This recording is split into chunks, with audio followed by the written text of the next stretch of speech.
Gilberto já mencionou que nós estamos muito próximos dos 100 anos, né? A igreja PIB de Suzano está muito próxima dos seus 100 anos de história. Enquanto você estava aqui com o grupo cantando, eu estava pensando em tudo aquilo que tornou-se real nesse tempo de caminhada, não é? Para a história deste município, dessa cidade, por meio desta igreja. E nós devemos realmente agradecer muito a Deus sobre isso. Eu queria dividir com vocês algo que tem permeado o meu coração já há algum tempo, e eu gostaria de falar sobre essência. Nós vivemos em meio a uma sociedade onde somos impulsionados, quase que diuturnamente, a viver sempre na filosofia do mais. Mais conhecimento, mais informação, mais recursos, mais tarefas, mais atividades, mais compromissos. E eu não sei de você, a gente vai envelhecendo e a gente vai vendo que isso começa a pesar, não é? Mas a sociedade nos impulsiona dentro dessa filosofia, mais. O melhor é sempre mais. Os estudos apontam que a este período que nós estamos vivendo, chamado pós-pandêmico, esta realidade se tornou mais aguçada na sociedade mundial. No Brasil não é diferente. Parece que, se eu fosse resumir o que nós estamos vivendo enquanto sociedade, eu resumiria da seguinte forma: se sobrevivemos, agora precisamos de aproveitar ao máximo, viver tudo o que não conseguimos viver antes. O que, a princípio, parece ser bom e até correto. Muitos hábitos foram alterados após a pandemia. Muitas coisas que não tinham significado, valor e importância passaram a ter. Isso é interessante. Modelos de vidas foram reconstruídos, né? Atitudes foram mudadas nesse período pós-pandêmico. E a gente vê isso todo dia. Isso não é ruim. No entanto, o que mais tem se aflorado nesses últimos anos da nossa sociedade é que esse querer mais tem sido aguçado. É como que vamos recuperar o tempo perdido, vamos aproveitar ao máximo mais tudo aquilo que nós não conseguimos viver anteriormente. Durante alguns bons anos da minha caminhada, enquanto pessoa, enquanto gente, eu tenho tentado viver uma filosofia totalmente oposta a isso. Eu sempre procurei viver mais com menos. Sempre fui golpeado por essa ideia, esta compreensão de que a vida precisa ter significado. A vida precisa ser valiosa, porque nós só vivemos uma única vez. Então, eu não posso pegar a minha única oportunidade de vivência e jogá-la ao bel prazer do acaso. E isso, então, norteou minha vida já nos últimos, pelo menos, 25 anos. Mais com menos. Isso não é uma negação do desenvolvimento e nem tampouco uma busca de isolamento. Não, ao contrário. É um princípio de vida para tornar a própria essência da vida significante, algo especial e importante, não é? É bastante interessante pensarmos assim. Talvez os mais novos não tenham ainda a vivência ou a experiência empírica da vida para entender isso, mas daqui a pouquinho vocês vão entender que a vida passa. As irmãs que fazem pão, ou os irmãos, né, como o Necão, que gosta de trabalhar com a massa, né, de pão, é interessante que há uma necessidade de deixar essa massa levedar. Há uma necessidade dela ter um descanso para que ela atinja a sua potencialidade, né? A Carla, ela sempre se preocupou com a questão de alimentação e ela sempre procurou, né, saber, né, essa questão hoje, principalmente como chama, amor? Fermentação natural, né? A fermentação natural do alimento. Por que eu estou dizendo isso? Eu queria que a gente pensasse hoje, a partir dessa ideia, melhor do que mais com menos, que é um estilo de vida. O que eu trago para a gente refletir hoje aqui seria possível nós aplicarmos este princípio numa sociedade golpeada pela filosofia de resultado? Todos nós vivemos em cima disso. Na escola, na formação, no emprego, na fábrica, no escritório, na academia, enfim, todos nós vivemos em meio e golpeados pela filosofia de resultado. Entendendo que resultado em nossa sociedade é sempre mais, sempre se exige mais. E é interessante isso. Hoje eu vi uma reportagem referindo-se à Hungria, um país da Europa, falando que eles estão com um problema de densidade de pessoas, demográfica, né, de nascimento. E o governo húngaro está estimulando a construção de famílias, pessoas casando, construindo famílias, e as mulheres se tornando grávidas, tendo seus filhos, têm incentivo por parte do governo da Hungria. É interessante isso, mas tem que ser constituição conjugal no modelo antigo de ser família, né? E há um encorajamento. Por quê? Porque a Hungria tem reduzido. É interessante isso, ou seja, há uma preocupação de um desenvolvimento na base familiar. É interessante que, ao descer no aeroporto na Hungria, vê lá uma frase interessante: somos apoiadores da família e do seu crescimento. Ah, que bacana, que coisa interessante. Mas nós vivemos numa sociedade onde mais é exigido. Pensando nisso, eu queria te desafiar a abrir a sua Bíblia ou acompanhar comigo a leitura no Evangelho de Jesus que Marcos relatou, no capítulo 1. Eu queria deixar alguns versos aqui para embasar essa ideia que eu quero compartilhar com vocês. Marcos, capítulo 1, versículo 35 até o versículo 39. Diz assim: no dia seguinte, antes de amanhecer, Jesus se levantou e foi a um lugar isolado para orar. Versículo 36 diz assim: mais tarde, Simão e os outros saíram para procurá-lo.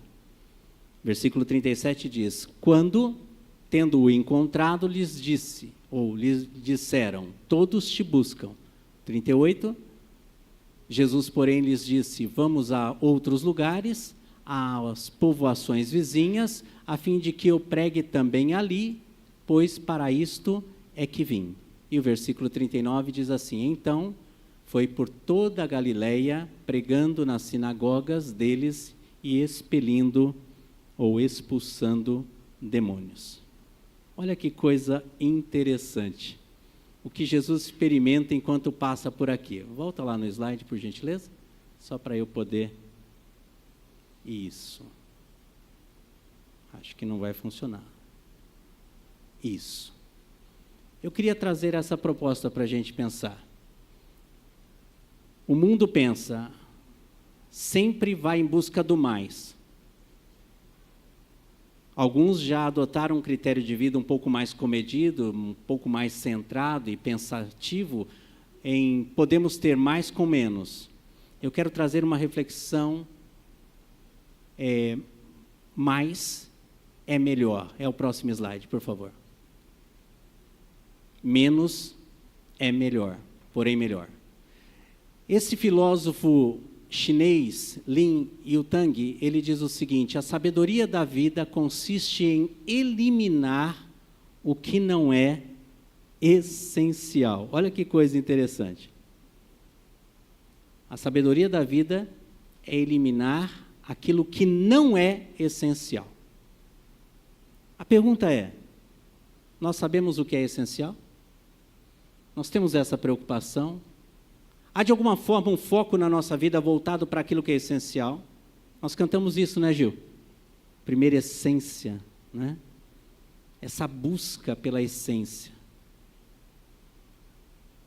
Observe o dia de Jesus.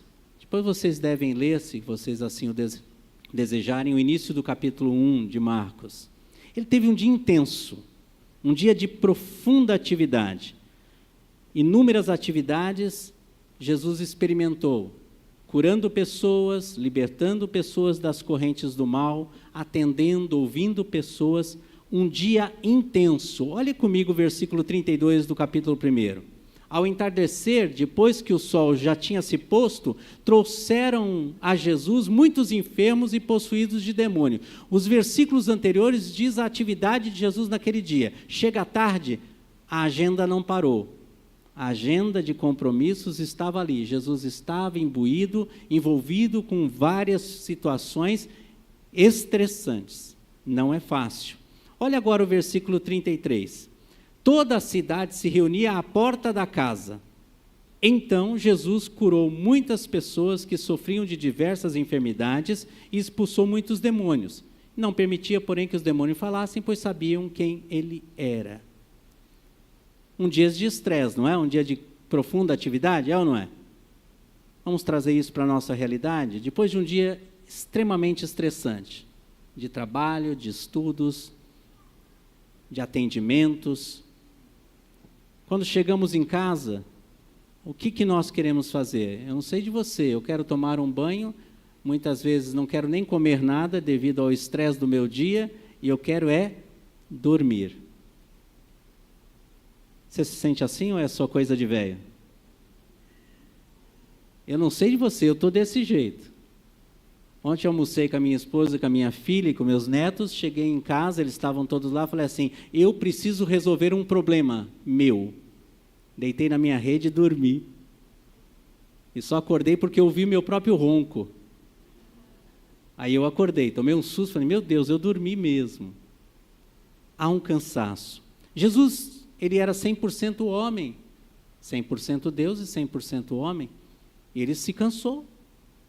Não pensa que aquele dia foi tranquilo para ele. Quando todos vão dormir, note o versículo 35 que nós começamos a ler. Antes de amanhecer, lá por volta das 4 horas da manhã aproximadamente, 4, 5 horas da manhã, Jesus se levanta e vai orar. Jesus na madrugada levanta-se, procura um lugar tranquilo para falar com o Pai. Por isso, então, eu trago essa reflexão. Menos, porém, melhor. Esse é um estilo de vida que precisamos, de alguma forma, pelo menos refletir a respeito. Eu estou convencido de que para vivermos melhor, com mais significado, com mais qualidade e de forma mais prazerosa, é necessário, é imprescindível, é absolutamente necessário eu ter um tempo de qualidade com Deus. E eu queria nos desafiar a pensar sobre isso. Porque o estresse da vida vai continuar. As demandas, a agenda, as circunstâncias e situações, elas vão nos golpear. Eu comecei falando, nós temos 50 semanas para enfrentar este ano. Espere em Deus que todos nós cheguemos até o final desse ano. Mas isso pode não acontecer. A questão é, as 50 semanas, se vivermos, vamos ter que passá-las. E o Batista disse isso logo no começo deste culto, na sua primeira oração, mostrando que nós devemos ser gratos a Deus, mediante tudo que está por nos acontecer. Não temos conhecimento disso.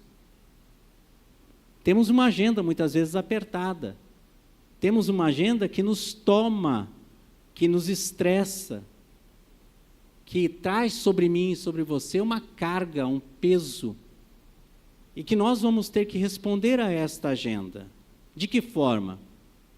Precisaremos buscar o que é essencial. E é sobre isso, então, que eu gostaria de partilhar com você. Esse tempo a sós com Deus, que eu determino que é um tempo de qualidade. Qual é o melhor tempo? Não tem. É o tempo que você vai definir com Deus. Não sei qual o melhor horário, qual a melhor disposição, eu sei que é necessário. E eu tenho que descobrir o meu melhor tempo, aquele momento em que estou eu e Deus, que eu posso estar com Ele. Eu posso desenvolver o TSD, que é tempo a sós com com Deus. Eu preciso desenvolver isso. Eu preciso levar isso como uma qualidade, como uma essência. Se eu quero enfrentar as 50 semanas que me restam neste ano, se eu desejo realmente fazer diferença enquanto estou vivendo, se eu desejo realmente marcar a história de alguma forma em meio aonde Deus me plantou, é necessário eu ter esse tempo a sós com Deus, um tempo de qualidade. E eu quero lhe encorajar a buscar esse tempo. Não é? Algumas pessoas já me procuraram ao caminhar da minha vida e dizem, qual é o meu horário? Eu falei, não sei, eu sei o meu. Não posso definir o seu horário. Não tem cabimento isso. De repente, a tua agenda é diferente da minha. Né? De repente, você é aquela pessoa que dorme pouco. Né? Eu já dormi pouco, hoje eu gosto de dormir. É uma bênção dormir, né? O sono é uma delícia, né? Não faz mal a ninguém, pelo menos para mim, não faz, né? De fato, é no lugar tranquilo e sossegado que nós conseguimos ter discernimento para escolher o que de fato é melhor. Por isso da ideia, menos, porém, melhor. É nesse tempo com Deus que eu e você vamos aprender a discernir o que é essência daquilo que não é essência, daquilo que é trivial. E sejamos honestos, quantas vezes eu e você estamos aprisionados ao trivial? As nossas agendas têm um monte de pontos, né? Hoje existem agendas eletrônicas, né? O Batista menciona aqui no início do culto a agenda eletrônica da PIB, né?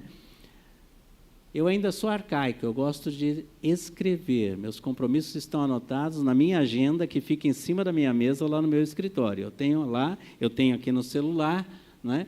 Mas eu gosto de ver, para colocar tique, sabe o que lá? Consegui. Quantas vezes fiquei frustrado por não cumprir todas as minhas atribuições de um dia? Eu tenho descoberto que nesse momento com Deus, nesse tempo a sós com Deus, nós conseguimos ter discernimento para escolher o que é melhor. Tem coisas que só eu vou fazer na minha agenda, e tem outras coisas que não necessariamente dependem de mim. E nós precisamos entender isso. Quantas vezes estamos presos ao trivial? Coisas que qualquer um pode fazer, mas nós estamos lá. Muitas vezes a gente pensa que as pessoas não vão fazer como a gente, e de fato não vão. Ninguém vai fazer as coisas como eu. Mas não significa que as pessoas não vão fazer as mesmas coisas de uma outra maneira, de uma outra forma, para os resultados serem os mesmos. É neste momento com Deus que nós temos o discernimento. Por que isso é importante? Volte lá para a Bíblia e veja o versículo 36. Versículo 35, Jesus está orando.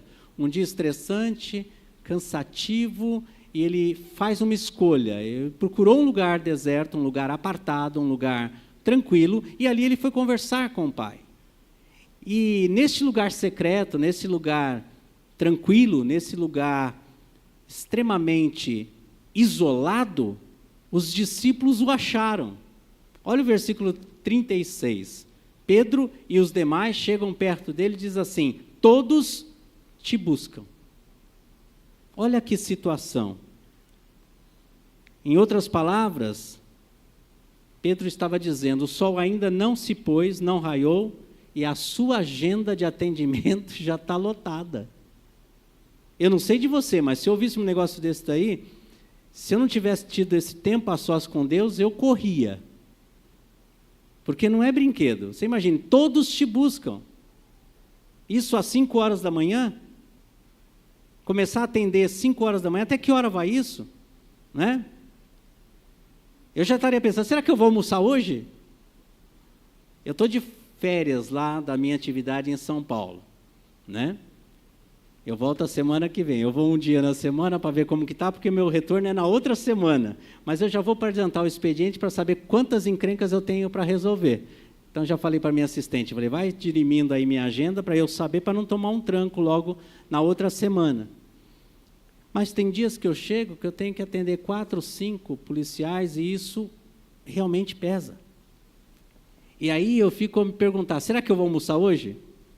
Será que hoje eu vou ter condições de, depois da refeição, dar uma respirada? Porque a agenda é pesada. Pedro já traz uma demanda. Olha, tem muita gente, a fila está grande. E olha que coisa interessante. Você já se sentiu desta forma? Já foi dormir pensando no que vai fazer no amanhã? Desculpa lembrá-las, irmãs, amanhã é segunda-feira. Desculpa tocar nesse assunto tão delicado hoje. Né? Eu não queria falar do cesto de roupa que tem para lavar. Está lá. Espere em Deus que a sua máquina esteja funcionando. Que ela não dê nenhum problema amanhã ao ser contactada. Mas espero que a irmã vá dormir em paz depois dessa palavra, né? Mas amanhã será segunda-feira. E muitas vezes a gente vai dormir pensando em tudo aquilo que temos que fazer ao acordar. E quando acordamos já somos logo tomados por inúmeros compromissos que por vezes nós já assumimos e outros que aparecerão porque alguém assumiu por nós. Essa é a nossa vida, esse é o nosso dia a dia. E isso traz profundo desatino, isso traz profundos questionamentos dentro de nós. Mas eu queria que você gravasse essa ideia aqui, ó. Passa aí por gentileza. Se eu não estabelecer a minha prioridade, alguém fará isso por mim. Grava bem isso. Isso é uma verdade absoluta.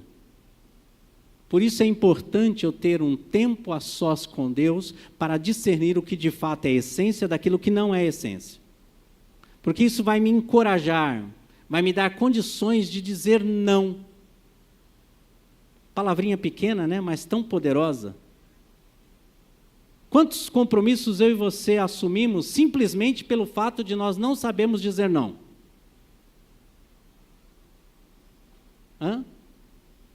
Para não ficar mal, para não ter que explicar. E aí a gente vai assumindo, e isso vai ocupando os nossos espaços. E aquilo que é essência vai ficando à berlinda, vai ficando de lado. Olha que coisa maravilhosa, eu acho lindo a palavra de Deus. Jesus deu um não elegante aqui de uma maneira maravilhosa. Você conseguiu perceber? No versículo de número 38. Pedro chega agoniado, já dizendo a agenda está cheia, e-mails foram recebidos, o WhatsApp está lotado, precisa ter resposta. Olha, tem um monte de questionamentos. Jesus, o negócio está encrencado já hoje. E Jesus diz assim: vamos para as aldeias vizinhas. Vamos para as outras cidades, para que eu pregue também ali. Prioridade. Tinha gente doente na fila? Claro que tinha. Tinha gente atormentada de montão. Tinha gente precisando de apoio? Claro que tinha.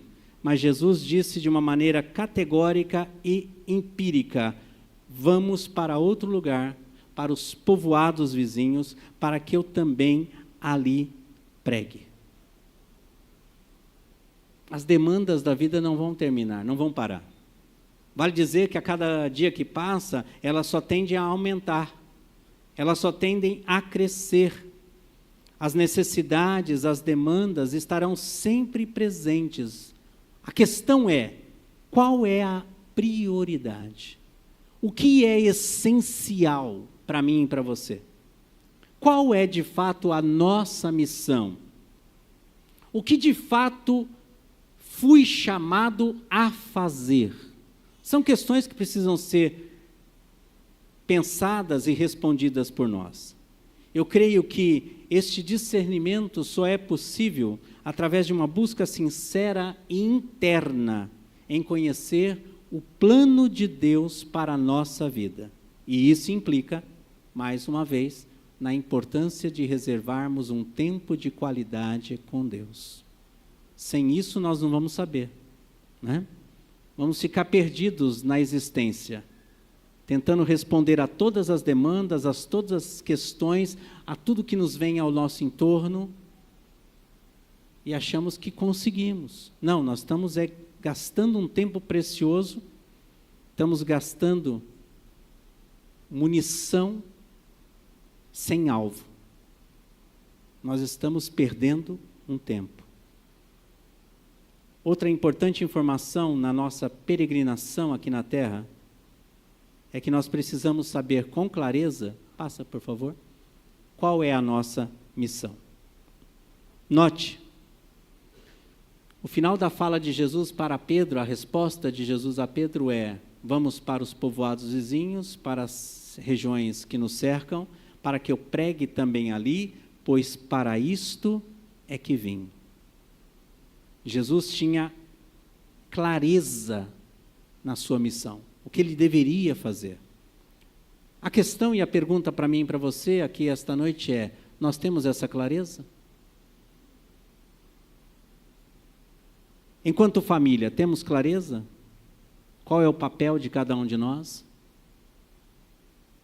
Enquanto cristãos, temos clareza da nossa missão enquanto existimos aqui sobre essa terra? Enquanto profissionais na área em que Deus ofertou para cada um de nós, temos clareza da nossa missão? Sabemos o que devemos fazer? Isso precisa ficar muito claro, isso precisa ficar cristalino na nossa caminhada. Sem essa clareza, a missão não é cumprida. Não é? E eu e você precisamos ter essa clareza. Jesus disse: olha, há uma demanda aqui, é verdade, mas eu preciso ir ali, porque para isso é que eu vim. Eu preciso cumprir a minha missão. Uma escritora americana que escreveu um livro muito interessante, chamado Uma Dobra no Tempo, Madeleine Engle, ela diz o seguinte: é a capacidade de escolher que nos torna humanos. É muito interessante essa frase da Engle. Deus nos deu essa capacidade de escolher. E eu preciso escolher. Eu preciso saber o que eu devo fazer. Sejamos honestos, quantas vezes perdemos um tempo precioso em fazendo coisas que não precisaríamos estar fazendo? Mas talvez até por um capricho, né? Ninguém faz igual eu. É verdade, ninguém faz mesmo. Mas quem disse que é você que tem que fazer? Aí naquilo que Deus nos chama a fazer, a gente não faz. Não é? Ontem aqui em Poá, um capitão perdeu um nenezinho. Ele e a esposa também é policial. E ligaram para mim, eu falei: olha, eu vou contactar um dos nossos capelães para dar atendimento.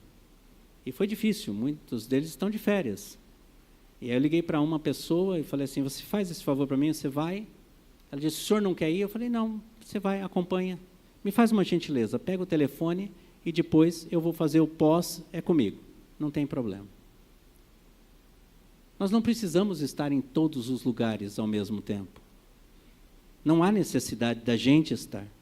Precisamos entender isso. Muitas vezes abrimos mão de coisas que são essenciais para nos empenharmos naquilo que não é essencial, naquilo que é trivial, e perdemos a essência de onde Deus quer que a gente esteja de fato. É isso que Madeleine está dizendo. A capacidade de escolher é que me torna, dia após dia, mais humano. Eu preciso me perceber, senão vou adoecer. Essa é a verdade. Quando eu pastoreei uma igreja em Mauá, eu chegava para atender pessoas às 11 da manhã, saía às 11 da noite. E me arrependo até hoje, já confessei isso para minha esposa, para minhas filhas. Eu deixei Carla para ter a Liliane no Neomater, em São Bernardo, porque eu morava lá em São Bernardo, e fui para a igreja para abrir a conferência missionária. Vai vendo que loucura. Qualquer um poderia fazer isso. A essência era estar com Carla lá no Neomater, há 26 anos atrás. Eu perdi a oportunidade de estar com ela, em detrimento a um compromisso que qualquer um poderia me substituir. Só que ninguém poderia me substituir lá dentro da maternidade. Você percebe? Eu estou dando um exemplo para que você possa refletir sobre a importância da essência. Eu não vou ter mais oportunidade de ver Liliane nascer. Daqui a pouco ela vai ser mãe. O máximo que pode acontecer é eu ver meu neto, que eu não vou ver nascer, mas vou estar lá na maternidade, lá, esperando encostar no berçário. Vocês estão entendendo? O que é essencial? Por vezes esquecemos que a capacidade de escolher, ela não pode ser dada e nem tirada de mim. Ela só pode ser esquecida. Eu esqueço de avaliar o que é essencial. E isso é problemático, porque nós arrumamos muitos desafios pelo fato de não ter clareza. Eu quero concluir. Passa próximo, por favor. Aí. Quando descobrimos em Deus e com Deus a nossa verdadeira missão, fica mais fácil dizer não para aquilo que não é essencial. Pense nisso. É em Deus e com Deus que eu tenho a capacidade de dizer: isso é importante, isso eu preciso estar, fazer, preciso estar ali presente, e tem coisas que eu não preciso. Mas isso só vai acontecer quando eu descubro em Deus e com Deus o verdadeiro empenho que Ele quer para a minha capacidade de viver. Próximo. Quem não conhece essa história? Alice está indo no País das Maravilhas e ela chega num momento, numa bifurcação em Y.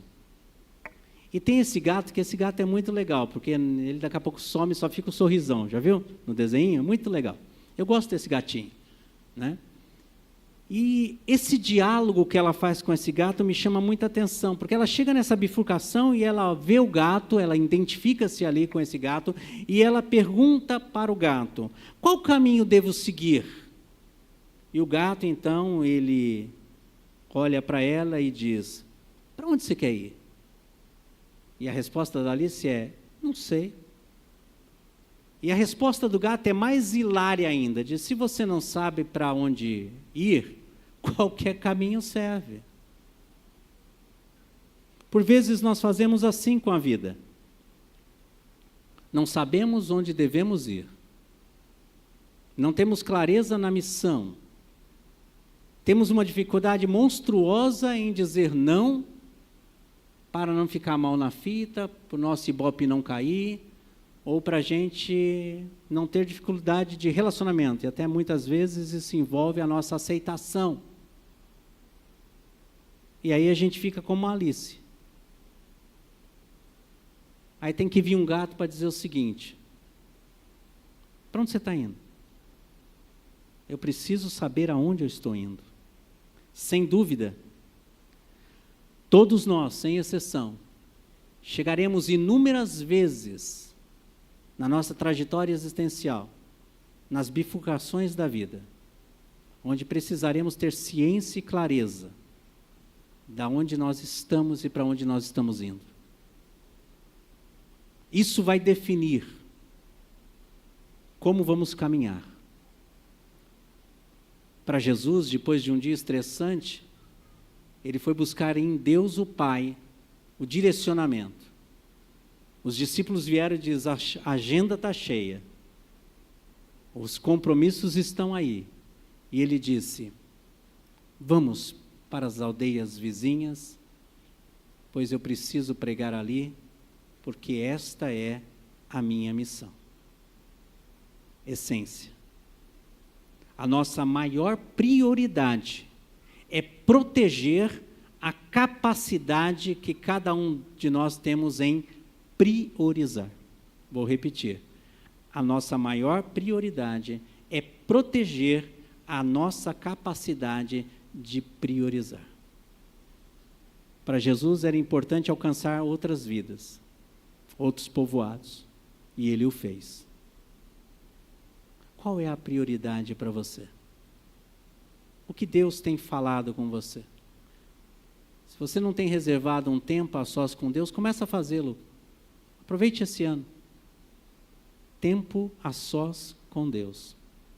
É neste momento que nós vamos discernir o que Deus quer para a gente, aonde Deus quer nos guiar, aonde Deus quer nos levar. É necessário ter esse tempo com Ele. Jesus não precisava, mas o fez, porque quis nos deixar exemplo, para que a vida pudesse ter prioridade. Busquemos essência. É o ano que nós estamos buscando uma aproximação maior ao coração de Deus. Se nós queremos isso e precisamos disso, nós vamos priorizar isso na nossa vida.